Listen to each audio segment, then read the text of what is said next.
Our first panelist is Andrea Leary. She's president and founder of Northeast Transit Planning and Management Corp. And she is going to be speaking about, she's going to be giving the opening overview about TMAs and getting us in the water a little bit.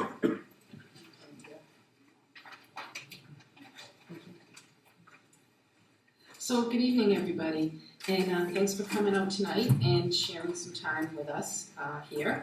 Just want to make sure that I'm all set.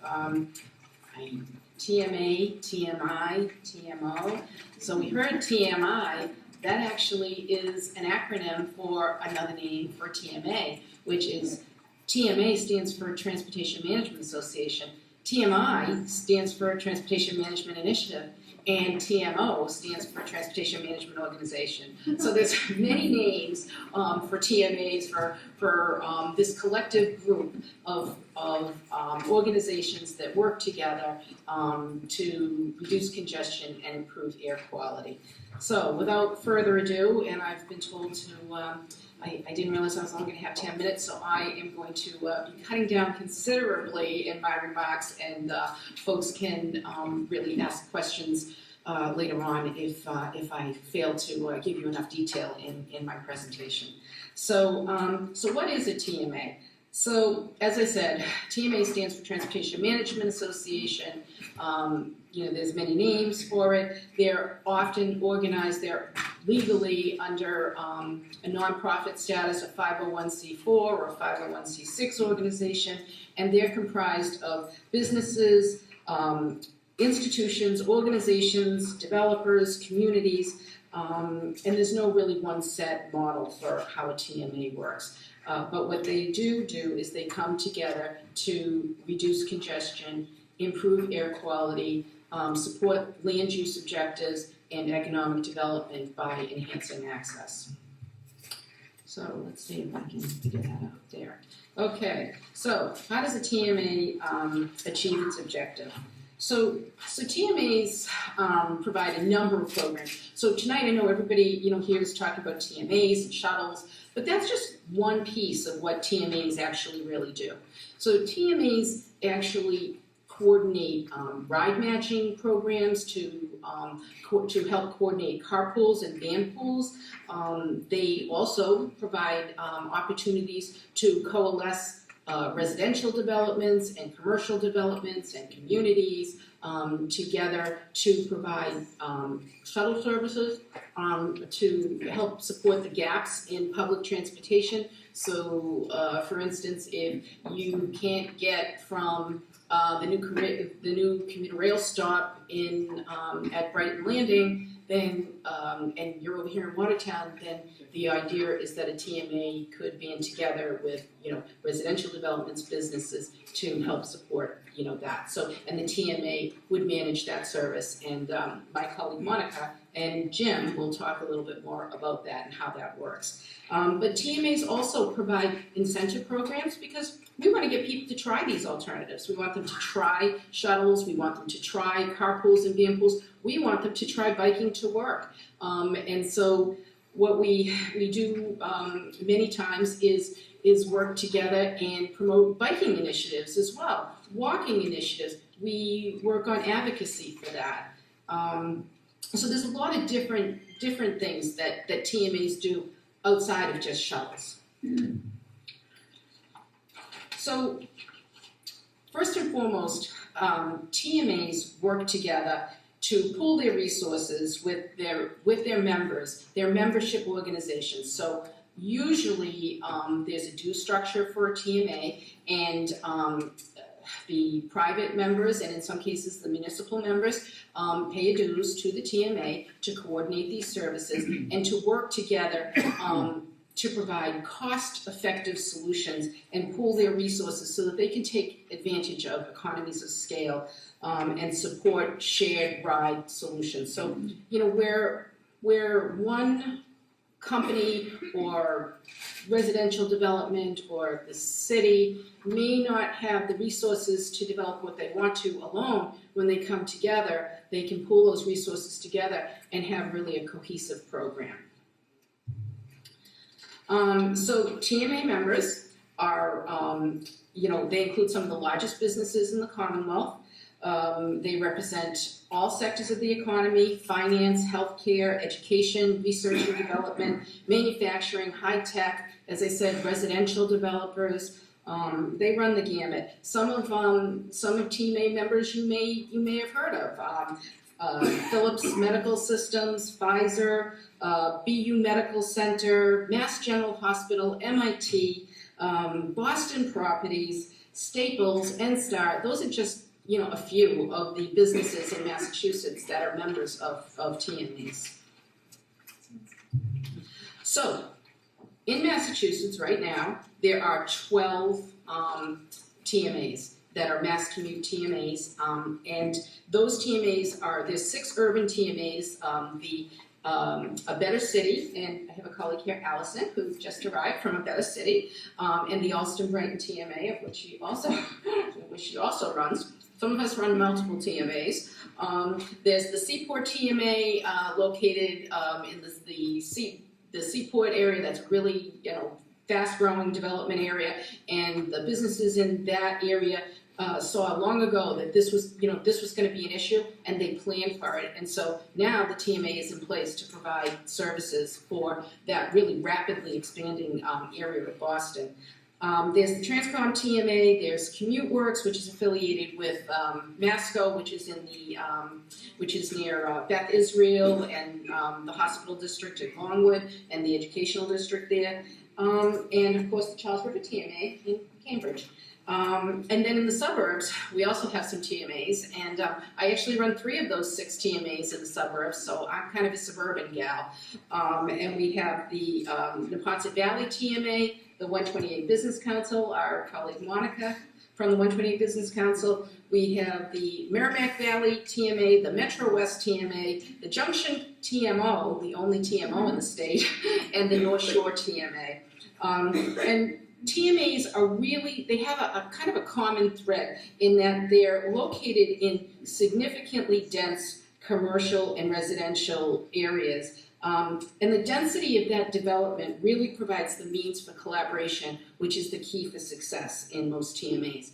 As I mentioned, there are a number of companies and businesses involved in TMAs. There's 300 businesses involved in TMAs in the Commonwealth of Massachusetts, and they are actually serving development and individual businesses in over 40 municipalities.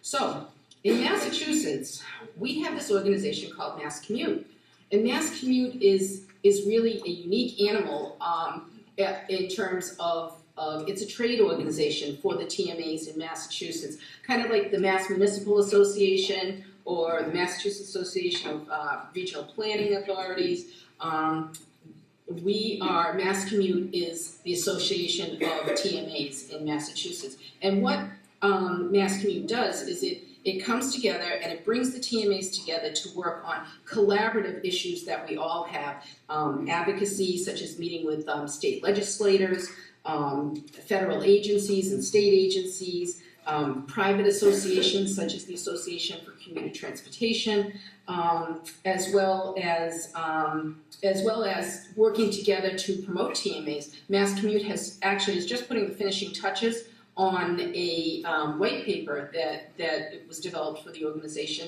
to actually show research of the TMAs in Massachusetts and across the country, and to show the model here and how it works with the state, with the local municipalities and businesses, as well as with individual corporate transportation demand management programs. So it's going to be a very interesting paper, and we're really excited to actually get that information out there to people. We also work collaboratively together to do training programs for our businesses. Again, economies of scale. So not just economies of scale when you have a TMA for the businesses, but TMAs themselves create economies of scale and work together through Mass Commute rather than put on individual forums and seminars and things like that. Many times we collaborate together and do mass commute-wide forums as well for our members. And of course, we also work on recognition programs, which is the Excellence in Commuter Options Awards that we coordinate with the state, and also the Mass Commute Bicycle Challenge, which is our highly successful program. We're in our 26th year, I think it was this year, and it's just been a great collaboration of the TMAs, bringing together people to recognize biking as an alternative. So that's a little bit about TMAs here in Massachusetts. There's also 125 TMAs plus or minus across the United States, and there are TMAs in other parts of the world as well. Canada, the United Kingdom, Australia, New Zealand. They may not be called a TMA in those countries. Sometimes they're called business districts, sometimes they're called congestion management initiatives, go green improvement districts. They're known by a lot of different names, but they all have the same core objective, which is bringing together businesses and the community and developers and institutions to work on access and congestion. So there's a lot of resources that are available to TMAs as well, many national organizations, which you'll see here, and we rely on those organizations for research and professional development. It's funding, so really, you can't do much without a few shekels in the coffers. So, there's no really set way to fund a TMA. The key for financial stability in TMAs is to kind of have a variety of funding sources.